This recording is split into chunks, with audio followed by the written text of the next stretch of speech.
শামরেজ তাবরেজ তিনি ছিলেন পাগল।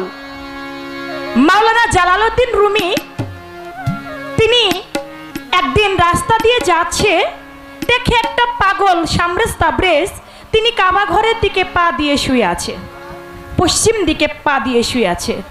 মাওলানা রুমি বলতেছে, পাগল তুমি জানো না পশ্চিমে কাবা ঘর আর আল্লাহর ঘর, তুমি ওইদিকে পশ্চিমে পা দিয়ে আছো, তোমার পাটা তুমি ঘোরাও। শামরেজ পাগল বলছিলেন মাওলানা রুমিকে, পাগল তুমি আমার পাটা সরাইতে বলতেছ, আমি সরাবো, ঠিক আছে তুমি বলেছো পশ্চিমে আল্লাহ থাকে। আচ্ছা রুমি, মাওলানা রুমি, কোন দিকে আল্লাহ নাই? যেদিকে আল্লাহ নাই সেদিকে তুমি আমার পাটা ঘুরাইয়া দাও। তো মাওলানা রুমি তিনি চিন্তা করে দেখলেন, আল্লাহ কুল্লে শাইন কাদির, আল্লাহ কুল্লে শাইন মঈদ, আল্লাহ পাক সর্ব জায়গায় বিরাজিত, সব জায়গায় তো আল্লাহ আছে, আমি পাগলের পা ঘোরাবো কোন দিকে? নিজের বিবেকের কাছেই নিজে ধরা খাইলেন। যখন নিজের বিবেকের কাছে নিজে ধরা খাইলেন, এখন তো আর মন কোনো কাজে বসে না যে এটা কোনো সাধারণ পাগল নয়, এই পাগলের কাছেই আমি আমার জীবন যৌবন বিলিয়ে দেব। পাগলের কাছে গেলেন, পাগল তুমি আমাকে মুরিদ করো। বলে আমি তোমাকে মুরিদ করব, তুমি না এই পারস্যের শ্রেষ্ঠ একজন মাওলানা, মাওলানা রুমি? বলে হ্যাঁ আমি মাওলানা রুমি। বলে তোমার ভিতরে তো অহংকার বুজুর্গে ভরা। বলে না দয়াল, আমার কোনো অহংকার নাই। বলে ঠিক আছে আমি তোমাকে মুরিদ করব, আগে তোমার বাড়িতে আমি যাব। তোমার বাড়িতে গিয়ে তোমার আচার আচরণ, তোমার ভাব কায়দা যদি দেখে আমার ভালো লাগে ছোট, তাহলে আমি তোমাকে মুরিদ করব, তা না হলে মুরিদ করব না। চলে গেলাম শামরেজ পাগল মাওলানা রুমির বাড়িতে। যাইয়া দেখে একটা আলমিরার মধ্যে শত শত হাজার হাজার কিতাব তিনি লিখে রেখেছেন। 70টা উট সমান তিনি কিতাব লিখে রেখেছেন। বলে মাওলানা তুমি যে এই কিতাব লিখে রেখেছো, এই কিতাবের মধ্যে কিতাব কি তোমার সাথে কথা বলে? বলে না, কিতাব তো আমার সাথে কথা বলে না। বলে যে কিতাব কোনো কথা বলে না, এত কিতাব তুমি যত্ন করে তুমি তোমার আলমিরার মধ্যে রেখে দিয়েছো, এগুলো রেখে কি হবে? এই কিতাব তুমি পানির মধ্যে ফেলে দাও। বলে না দয়াল, এটা পানির মধ্যে ফেলা যাবে না, কারণ এটা আমার সারা জীবনের সাধনা, সাধনা করে আমি এই কিতাব লিখেছি। বলে তুমি কিতাব ফেলবে না? বলে না। পাগল শামরেজ তাবরেজ তিনি কি করলেন, কিতাবগুলো বললেন, হ্যাঁ কিতাব তুমি এই মুহূর্তে তুমি পানির মধ্যে চলে যাও। কিতাবগুলি একে একে করে সব পানির মধ্যে চলে গেল, পানির মধ্যে পড়ে গেল। মাওলানা রুমিকে বলল, মাওলানা রুমি তুমি এত বছর সাধনা করে ভালোবেসে তুমি যেই কিতাব লিখেছো, অবশ্যই তার সাথে তোমার ভালোবাসা হয়েছে, তুমি এই কিতাবকে ডাকো। যদি কিতাব তোমার ডাকে সাড়া দেয়, তাহলেই তো তোমার কিতাবের সঙ্গে ভালোবাসা হয়েছে, তাহলে তো তুমি মাওলানা, নয়তো তুমি কিসের মাওলানা? বলে কাগজ কি কোনোদিন কথা বলতে পারে? কাগজকে ডাকলে কি কাগজ আসে? বলে তুমি কাগজ লিখেছো, তোমার ডাকে আসবে না? আচ্ছা আমি ডাকি, দেখি তো আমার ডাকে আসে কিনা। পাগল শামরেজ তাবরেজ কিতাবকে ডাক দিলেন। ডাক দেওয়ার সঙ্গে সঙ্গে পানির মধ্যে থাকা কিতাবগুলি একে একে করে সব উপরে আলমিরার মধ্যে চলে আসলেন। বলে মাওলানা রুমি তুমি যেই কিতাব লিখেছো এত সাধনা করে, সেই কিতাব তোমার কথা শুনে না, তার সাথে তোমার প্রেমই হয় না, তুমি কেমন মাওলানা হইছ? আচ্ছা মাওলানা রুমি তুমি যে এত কিতাব লিখেছো, সব থেকে কোন বিষয়ের উপরে তুমি লিখেছো? বলে আমি সব থেকে মদ নিষেধ মদ হারামের বিষয়ে আমি বেশি কিতাব লিখেছি। বলে তুমি মদ হারাম এই বিষয়ে তুমি কিতাব লিখেছো? বলে হ্যাঁ। বলে ঠিক আছে আজকে রাত্রে আমি তোমার ঘরে থাকবো। বলে আপনি আমার ঘরে থাকবেন? বলে হ্যাঁ আমি তোমার ঘরে থাকবো, আর তুমি আমাকে মদের দোকান থেকে মদ এনে দিবে। কইছি সে আপনি কি বলেন, আমি একজন মাওলানা, আমি যদি মদের দোকানে গিয়ে মদ চাই তাহলে আমাকে তো সবাই খারাপ ভাববে, আমি একজন মাওলানা, আমি কেমন করে মদ চাই? বলে তুমি যদি মদ আমাকে না দিতে পারো তাহলে তোমার বাড়ি থেকে আমি চলে যাব। বলে না, আপনাকে আমি যেহেতু পেয়েছি আপনাকে আমি ছাড়বো না, আমি আপনাকে মদ এনে দেব। মাওলানা জালালউদ্দিন রুমি তিনি গেলেন মদের দোকানে, রাতের আধারে মদের দোকানে গিয়ে এক বোতল মদ তিনি নিয়ে বাড়িতে আসলেন। আসার পরে পাগল সামরেজ তাবরেজের কাছে দিয়ে বলে, দয়াল এই নেন মদ। বলে, তুমি আমাকে মদ দিলা ঠিক আছে, কিন্তু মদ তো ঢেলে দিতে হবে, নয়তো আমার নেশা হবে না। আমি মদ খাবো ঠিক আছে। তোমার ছেলে মেয়ে কয়জন? বলে, দয়াল আমার মাত্র 3টি মেয়ে। বলে, 3টি মেয়ের মধ্যে সুন্দরী কোনটা? বলে, 3টা মেয়ের মধ্যে সুন্দরী হচ্ছে আমার মেজোটা। বলে, এই মেজো তোমার মেজো মেয়ে আজকে রাত্রের ভিতরে, আজকে রাত্রে এই ঘরটার মধ্যে আমি থাকবো, ও আমাকে মদ ঢেলে দিবে আর আমি ওই মদ খাবো। বলে, দয়াল এটা কেমন করে সম্ভব? এটা তো সম্ভব না। বলে, হ্যাঁ আমি বলেছি, নয়তো তোমার বাড়ি থাকবো, নয়তো আমি চলে যাব। মেয়ের কাছে গেল, যায়া জালালউদ্দিন রুমি মেয়েকে বলতেছে, মারে আজকে একজন বুজুর্গ ব্যক্তি আমার বাড়িতে এসেছে। সে একজন, আমার মনে হয় তিনি আল্লাহ প্রদত্ত, আল্লাহ একজন ওলি, কিন্তু তিনি চাচ্ছে মদ খাবে। তার ভিতরে তিনি জিজ্ঞেস করেছে, আমার কোন মেয়েটা সুন্দরী, আমি তোমার কথা বলেছি, তোমার হাতে মদ খাইতে চেয়েছে। ও মা তুমি কি বলো? বলে, বাবা আপনি আমাকে আপনি আমার জন্মদাতা, আপনি যা বলবেন আমি তাই করব। বলে, ঠিক আছে মা, তাহলে তুমি ওই লোকটার ঘরে যাও, ঘরে গিয়ে তুমি আজকে রাত্রে তাকে মদ ঢেলে দাও, তিনি মদ খাবে। ঘরের মধ্যে যখন গেল, দরজাটা পাগল লাগিয়ে দিল। যখন পাগলের দরজাটা লাগাই দিছে, পাগল সামনে তারপরে যখন দরজা লাগাইলো, এদিকে 2 নয়ন ছেড়ে মাওলানা রুবি কাঁদতে বাজান থাকে। কি হবে কি হবে মাওলা রে, কি হবে এই না ধরার পরে। আজকে আমার মেজো মেয়ের ইজ্জত নাকি এই পাগলে হরণ করে। পাগলে চেয়েছে আমার মেয়েকে দিয়ে দিলাম পাগলের ঘরে। রাত্র চলে গেছে, রাত্র চলে গেল, দরজাটা খুলে সকালবেলা মেয়ে বের হইল। বের হয়ে বলে, মারে ও মা আমি সারা রাত্র এখানে দাঁড়িয়েছিলাম, আচ্ছা পাগল যে তোকে ডাক দিয়ে দরজা বন্ধ করে দিল, ও মা তোর কি কোনো সর্বনাশ করেছে? বলে, বাবা উনি কি সর্বনাশ আমার করবে, উনি এমন একটা পাগল, আমি ঘরে যাওয়া মাত্র তিনি এই যে ধ্যানে বসছে, একটা বার আমি কেমন দেখতে আমার একটু তাকায়াও দেখে।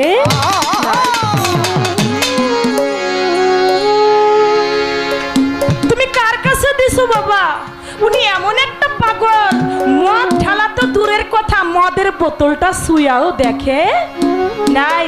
সারাটা রাত্রের ভিতরে আমাকে তিনি তাকাই দেখে নাই, শুধু তিনি ধ্যানে বসে আল্লাহর জিকির করতেছিল। বাবা এ তো কোনো সাধারণ পাগল না। পাগলে ঘর থেকে বেরোইলো, বের হয়ে বলে, মাওলানা রুমি তুমি কি ভেবেছিলে আমি তোমার মেয়েকে হরণ করব, আমি তোমার মেয়েকে নিয়ে নেশা করব না, আমি তোমার ভিতরের মদ মৎসর্যকে তুমি পরিহার্য করতে পেরেছো কিনা আমি এটাই পরীক্ষা করছিলাম। আমি চাই না আমার গুরুর কোনো কথা অনর করতে, গুরু বলছে আর আমি সেটা পালন করব না, তাহলে তো আমি শিষ্যই হইতে পারলাম না। এজন্য দয়াল আপনি বলেছেন আগের আসরে আমার চন্দ্রা, আপনারা সবাই আমার চন্দ্রার জন্য দোয়া করবেন। আচ্ছা যিনি এই কথা বলতে পারে, আচ্ছা গুরু যদি শিষ্যকে তার করে নেয়, ওই শিষ্যর কি আর কোনো কিছু থাকে না? আর কিছু থাকে না। আপনি তো আমার বলেছেন, এখন আপনি আমার হয়েছেন কিনা এটাই একটু আমার জানবার বিষয় আছে। আমাকে তো আপনার করে নিয়েছেন যে আমার চন্দ্রা, আপনি কি আমার হয়েছেন এটাও তো আমার বিষয় দয়াল। অবশ্যই আমিও আপনাকে আমার করে নিয়েছি, যদি আপনি দয়া গুণে সেটাকে স্বীকার করে অবশ্যই নেন। তাই সেদিক থেকে আমার একটি গান দয়ালের কাছে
অনেক প্রশ্ন করেছি গানে গানে, এবার মুখে দুই একটি কথা জানবো। এবার মুখে দুই একটি কথা জানবো, যেহেতু আমাকে যেখান থেকে কঠিন করতে জানতে চেয়েছেন আমি ওইখান থেকেই জানবো। আমার দয়াল বলেছেন,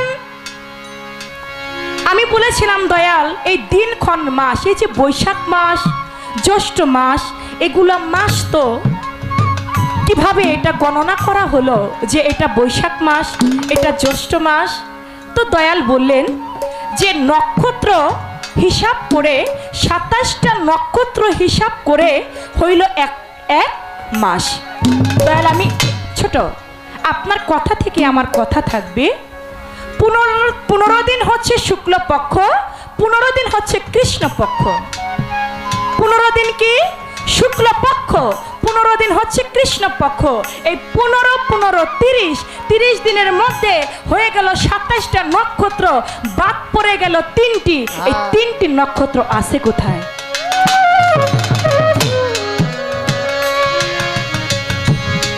27 দিয়ে তো 30 পূর্ণ হয় না, আরো 3টা বাকি রয়ে গেল না, মাস তো 30 দিনে হয়। এই যে 3টা দিন নাই, এই 3টা দিন গেছে কোথায়? এই 3টি নক্ষত্র আছে কোথায়? এই 3টি নক্ষত্র দেখবো কিভাবে? এটা সাধনাটা কি?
যত পশু পাখি জুড়ায় জুড়ায় উড়ে দেখি রে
করেছেন আমার কাছে, আপনি আমার মেন ভোকাল কেন কমাইছেন ভাই? নিচে কমান, এটা বাড়ান। হ্যালো, আগের মতো আমার ভোকালটা রাখেন। প্রশ্ন করলেন আমার কাছে শ্রীকৃষ্ণ তিনি চন্দ্রামণির ঘর থেকে শ্রী রাধিকার কুঞ্জে কেন গিয়েছিলেন?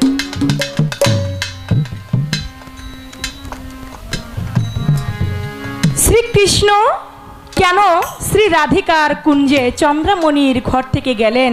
চন্দ্রামণির ঘর থেকে গেলেন, চন্দ্রামণি আসলেন, এসে দরজার মধ্যে হাত লাগাইলেন, দরজা টুকা মারলেন, দরজা খুলে গেল। দরজা খোলার পরে জিজ্ঞাসা করা হলো যে আপনি কেন রাধার কুঞ্জে এসেছেন? রাধার কুঞ্জে শ্রীকৃষ্ণ কেন গিয়েছিল এটা আমাকে বলতে হবে।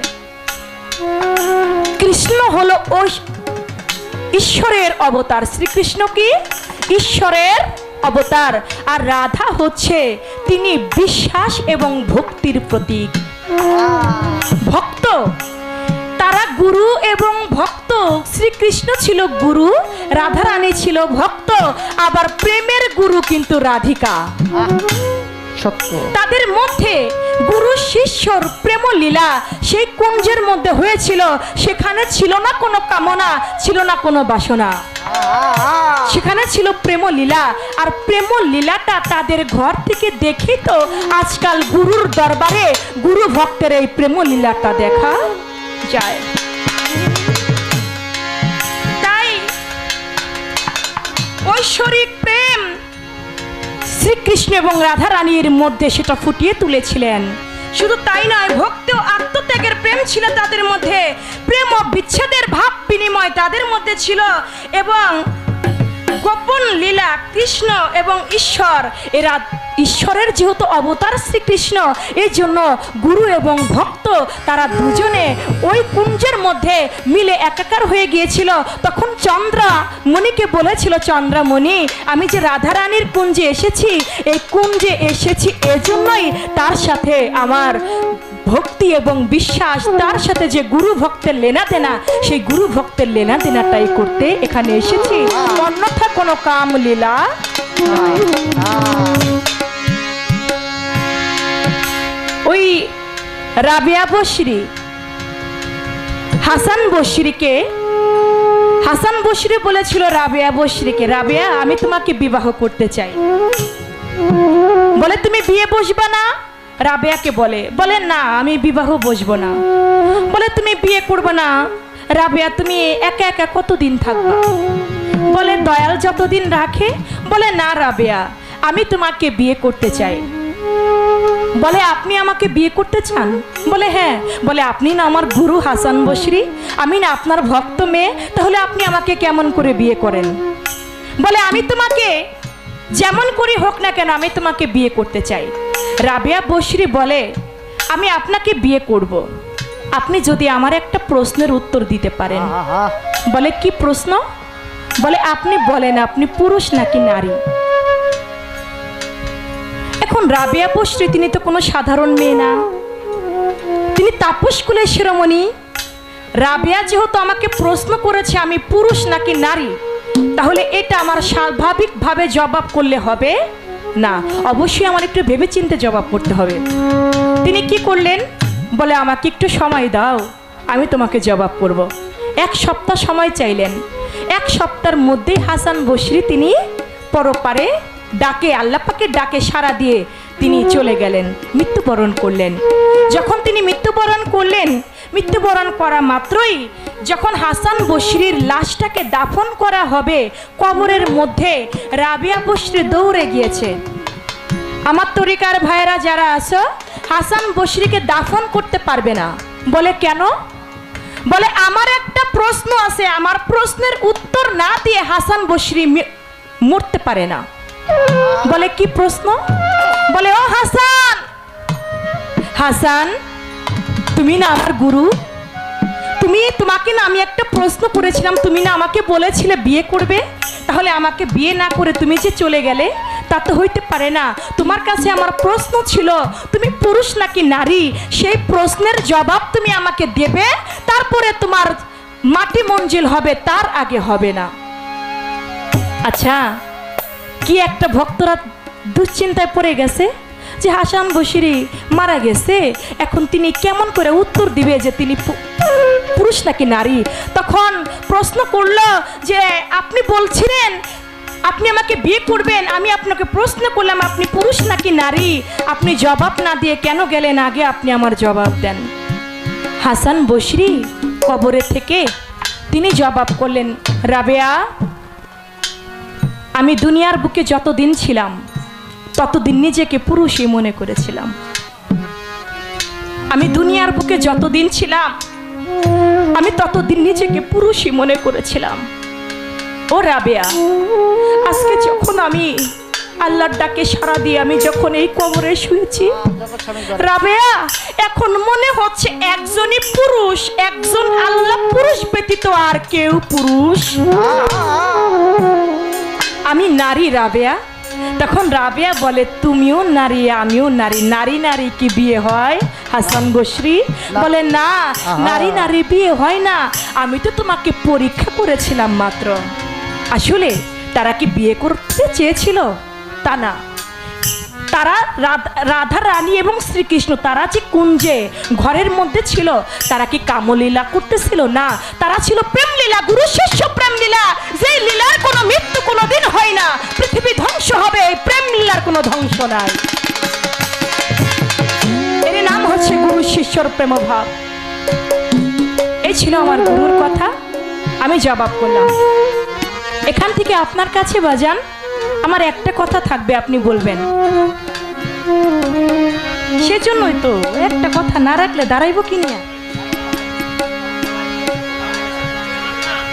আচ্ছা ঠিক আছে, আরেকদিন, আচ্ছা ঠিক আছে, যদি আরেকদিন পাই তাহলে আবার জিজ্ঞেস করুন। ঠিক আছে, ধন্যবাদ।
কথা অনর করতে, গুরু বলছে আর আমি সেটা পালন করব না, তাহলে তো আমি শিষ্যই হইতে পারলাম না। এজন্য দয়াল আপনি বলেছেন আগের আসরে আমার চন্দ্রা, আপনারা সবাই আমার চন্দ্রার জন্য দোয়া করবেন। আচ্ছা, যিনি এই কথা বলতে পারে, আচ্ছা গুরু যদি শিষ্যকে তার করে নেয়, ওই শিষ্যর কি আর কোনো কিছু থাকে? আর কিছু থাকে না। আপনি তো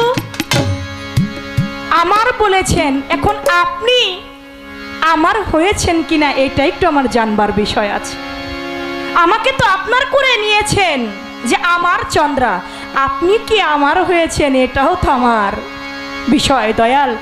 অবশ্যই আমিও আপনাকে আমার করে নিয়েছি, যদি আপনি দয়া গুণে সেটাকে স্বীকার করে অবশ্যই নেন। তাই সেদিক থেকে আমার একটি গান দয়ালের কাছে থাকবে।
অনেক প্রশ্ন করেছি গানে গানে, এবার মুখে দুই একটি কথা জানবো। এবার মুখে দুই একটি কথা জানবো, যেহেতু আমাকে যেখান থেকে কঠিন করতে জানতে চেয়েছেন আমি ওইখান থেকেই জানবো। আমার দয়াল বলেছেন, আমি বলেছিলাম দয়াল এই দিনক্ষণ মাস, এই যে বৈশাখ মাস, জ্যৈষ্ঠ মাস, এগুলো মাস তো কিভাবে এটা গণনা করা হলো যে এটা বৈশাখ মাস, এটা জ্যৈষ্ঠ মাস? তো দয়াল বললেন যে নক্ষত্র হিসাব করে 27টা নক্ষত্র হিসাব করে হইল এক এক মাস। দয়াল আমি ছোট, আপনার কথা থেকে আমার কথা থাকবে। 15 দিন হচ্ছে শুক্লপক্ষ, 15 দিন হচ্ছে কৃষ্ণপক্ষ। 15 দিন কি শুক্লপক্ষ, 15 দিন হচ্ছে কৃষ্ণপক্ষ। এই 15, 15, 30 দিনের মধ্যে হয়ে গেল 27টা নক্ষত্র, বাদ পড়ে গেল 3টি। এই 3টি নক্ষত্র আছে কোথায়?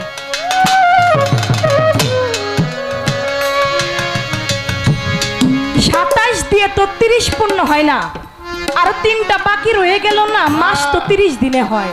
এই যে 3টা দিন নাই, এই 3টা দিন গেছে কোথায়? এই 3টি নক্ষত্র আছে কোথায়? এই 3টি নক্ষত্র দেখবো কিভাবে? এটা সাধনাটা কি?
যত পশু পাখি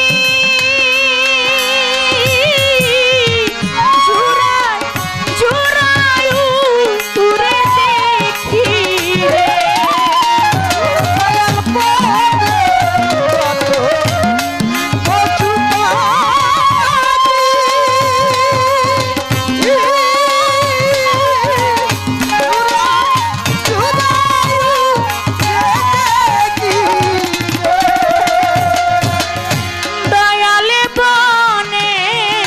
যত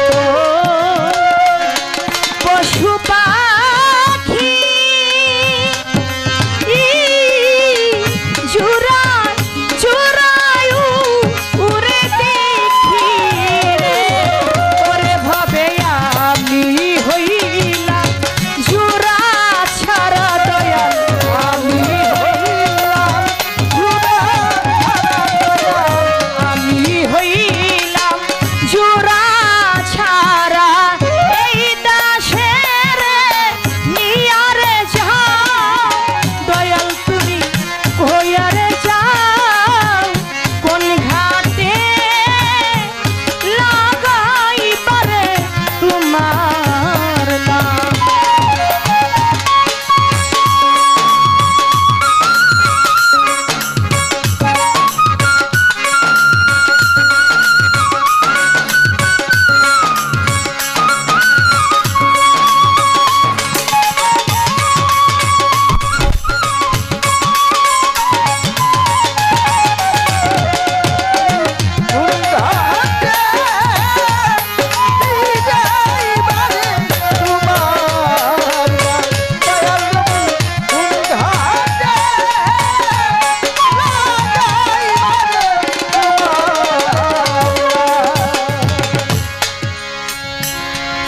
প্রশ্ন করেছেন আমার কাছে, আপনি আমার মেন ভোকাল কেন কমাইছেন ভাই?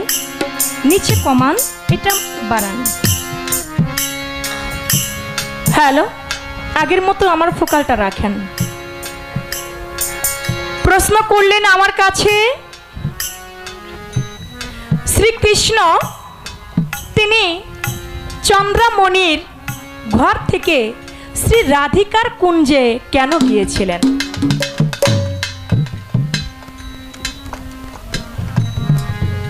শ্রীকৃষ্ণ কেন শ্রী রাধিকার কুঞ্জে চন্দ্রমণির ঘর থেকে গেলেন?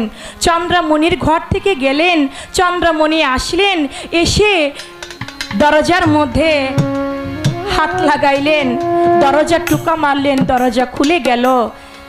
দরজা খোলার পরে জিজ্ঞাসা করা হলো যে আপনি কেন রাধার কুঞ্জে এসেছেন? রাধার কুঞ্জে শ্রীকৃষ্ণ কেন গিয়েছিল এটা আমাকে বলতে হবে। কৃষ্ণ হলো ওই ঈশ্বরের অবতার, শ্রীকৃষ্ণ কি ঈশ্বরের অবতার, আর রাধা হচ্ছে তিনি বিশ্বাস এবং ভক্তির প্রতীক। ভক্ত তারা গুরু এবং ভক্ত। শ্রীকৃষ্ণ ছিল গুরু, রাধারানী ছিল ভক্ত, আবার প্রেমের গুরু কিন্তু রাধিকা। সত্য তাদের মধ্যে গুরু শিষ্যর প্রেম লীলা সেই কুঞ্জের মধ্যে হয়েছিল। সেখানে ছিল না কোনো কামনা, ছিল না কোনো বাসনা, সেখানে ছিল প্রেম লীলা। আর প্রেম লীলাটা তাদের ঘর থেকে দেখি তো আজকাল গুরুর দরবারে গুরু ভক্তের এই প্রেম লীলাটা দেখা যায়। তাই ঐশ্বরিক প্রেম শ্রীকৃষ্ণ এবং রাধারানীর মধ্যে সেটা ফুটিয়ে তুলেছিলেন। শুধু তাই নয়, ভক্তি ও আত্মত্যাগের প্রেম ছিল তাদের মধ্যে, প্রেম ও বিচ্ছেদের ভাব বিনিময় তাদের মধ্যে ছিল, এবং গোপন লীলা কৃষ্ণ এবং ঈশ্বর, এরা ঈশ্বরের যেহেতু অবতার শ্রীকৃষ্ণ, এই জন্য গুরু এবং ভক্ত তারা দুজনে ওই কুঞ্জের মধ্যে মিলে একাকার হয়ে গিয়েছিল। তখন চন্দ্রমণিকে বলেছিল, চন্দ্রমণি আমি যে রাধারানীর কুঞ্জে এসেছি, এই কুঞ্জে এসেছি এজন্যই তার সাথে আমার ভক্তি এবং বিশ্বাস, তার সাথে যে গুরু ভক্তের লেনাদেনা, সেই গুরু ভক্তের লেনাদেনাটাই করতে এখানে এসেছি, অন্যথা কোনো কাম লীলা।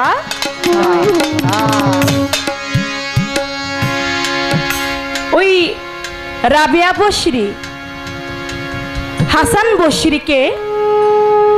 বসরি বলেছিল রাবিয়া বসরিকে, রাবিয়া আমি তোমাকে বিবাহ করতে চাই। বলে তুমি বিয়ে বসবা না? রাবিয়াকে বলে না আমি বিবাহ বসবো না। বলে তুমি বিয়ে করবে না? রাবিয়া তুমি একা একা কতদিন থাকবা? বলে দয়াল যতদিন রাখে। বলে না রাবিয়া আমি তোমাকে বিয়ে করতে চাই। বলে আপনি আমাকে বিয়ে করতে চান? বলে হ্যাঁ। বলে আপনি না আমার গুরু হাসান বসরি, আমি না আপনার ভক্ত মেয়ে, তাহলে আপনি আমাকে কেমন করে বিয়ে করেন? বলে আমি তোমাকে যেমন করে হোক না কেন আমি তোমাকে বিয়ে করতে চাই। রাবেয়া বসরি বলে, আমি আপনাকে বিয়ে করব, আপনি যদি আমার একটা প্রশ্নের উত্তর দিতে পারেন। বলে, কি প্রশ্ন? বলে, আপনি বলেন আপনি পুরুষ নাকি নারী? এখন রাবেয়া বসরি তিনি তো কোনো সাধারণ মেয়ে না, তিনি তাপস কুলের শিরোমণি। রাবেয়া যেহেতু আমাকে প্রশ্ন করেছে আমি পুরুষ নাকি নারী, তাহলে এটা আমার স্বাভাবিকভাবে জবাব করলে হবে না, অবশ্যই আমার একটু ভেবেচিন্তে জবাব করতে হবে। তিনি কি করলেন? বলে, আমাকে একটু সময় দাও, আমি তোমাকে জবাব করব। 1 সপ্তাহ সময় চাইলেন। 1 সপ্তাহের মধ্যেই হাসান বসরি তিনি পরপারে ডাকে, আল্লাহ পাকের ডাকে সাড়া দিয়ে তিনি চলে গেলেন, মৃত্যুবরণ করলেন। যখন তিনি মৃত্যুবরণ করলেন, মৃত্যুবরণ করা মাত্রই যখন হাসান বসরির লাশটাকে দাফন করা হবে, কবরের মধ্যে রাবেয়া বসরি দৌড়ে গিয়েছে। আমার তরিকার ভাইয়েরা যারা আছো, হাসান বসরিকে দাফন করতে পারবে না। বলে, কেন? বলে, আমার একটা প্রশ্ন আছে, আমার প্রশ্নের উত্তর না দিয়ে হাসান বসরি মরতে পারে না। বলে, কি প্রশ্ন? বলে, ও হাসান, হাসান তুমি না আমার গুরু, তোমাকে না আমি একটা প্রশ্ন করেছিলাম, তুমি না আমাকে বলেছিলে বিয়ে করবে, তাহলে আমাকে বিয়ে না করে তুমি যে চলে গেলে তা তো হইতে পারে না। তোমার কাছে আমার প্রশ্ন ছিল তুমি পুরুষ নাকি নারী, সেই প্রশ্নের জবাব তুমি আমাকে দেবে, তারপরে তোমার মাটি মঞ্জিল হবে, তার আগে হবে না। আচ্ছা, কি একটা ভক্তরা দুশ্চিন্তায় পড়ে গেছে যে হাসান বসরি মারা গেছে, এখন তিনি কেমন করে উত্তর দিবে যে তিনি পুরুষ নাকি নারী। তখন প্রশ্ন করলো যে আপনি বলছিলেন আপনি আমাকে বিয়ে করবেন, আমি আপনাকে প্রশ্ন করলাম আপনি পুরুষ নাকি নারী, আপনি জবাব না দিয়ে কেন গেলেন? আগে আপনি আমার জবাব দেন। হাসান বসরি কবরে থেকে তিনি জবাব করলেন, রাবেয়া, আমি দুনিয়ার বুকে যতদিন ছিলাম ততদিন নিজেকে পুরুষই মনে করেছিলাম। আমি দুনিয়ার বুকে যতদিন ছিলাম আমি ততদিন নিজেকে পুরুষই মনে করেছিলাম। ও রাবেয়া, আজকে যখন আমি আল্লাহর ডাকে সাড়া দিয়ে আমি যখন এই কবরে শুয়েছি, রাবেয়া এখন মনে হচ্ছে একজনই পুরুষ, একজন আল্লাহ পুরুষ ব্যতীত আর কেউ পুরুষ, আমি নারী রাবেয়া। তখন রাবেয়া বলে, তুমিও নারী আমিও নারী, নারী নারী কি বিয়ে হয়? হাসান বসরি বলে, না, নারী নারী বিয়ে হয় না, আমি তো তোমাকে পরীক্ষা করেছিলাম মাত্র। আসলে তারা কি বিয়ে করতে চেয়েছিল? তা না, তারা রাধা রানী এবং শ্রীকৃষ্ণ তারা যে কুঞ্জে ঘরের মধ্যে ছিল, তারা কি কামলীলা করতেছিল? না, তারা ছিল প্রেম লীলা, গুরু শিষ্য প্রেম লীলা, যে লীলার কোনো মৃত্যু কোনোদিন হয় না। পৃথিবী ধ্বংস হবে, এই প্রেম লীলার কোনো ধ্বংস নাই। এর নাম হচ্ছে গুরু শিষ্যর প্রেম ভাব। এই ছিল আমার গুরুর কথা, আমি জবাব করলাম। এখান থেকে আপনার কাছে বাজান আমার একটা কথা থাকবে, আপনি বলবেন। সেজন্যই তো একটা কথা না রাখলে দাঁড়াইব কি নিয়ে। আচ্ছা ঠিক আছে, আরেকদিন। আচ্ছা ঠিক আছে, যদি আরেকদিন পাই তাহলে আবার জিজ্ঞেস করুন। ঠিক আছে, ধন্যবাদ।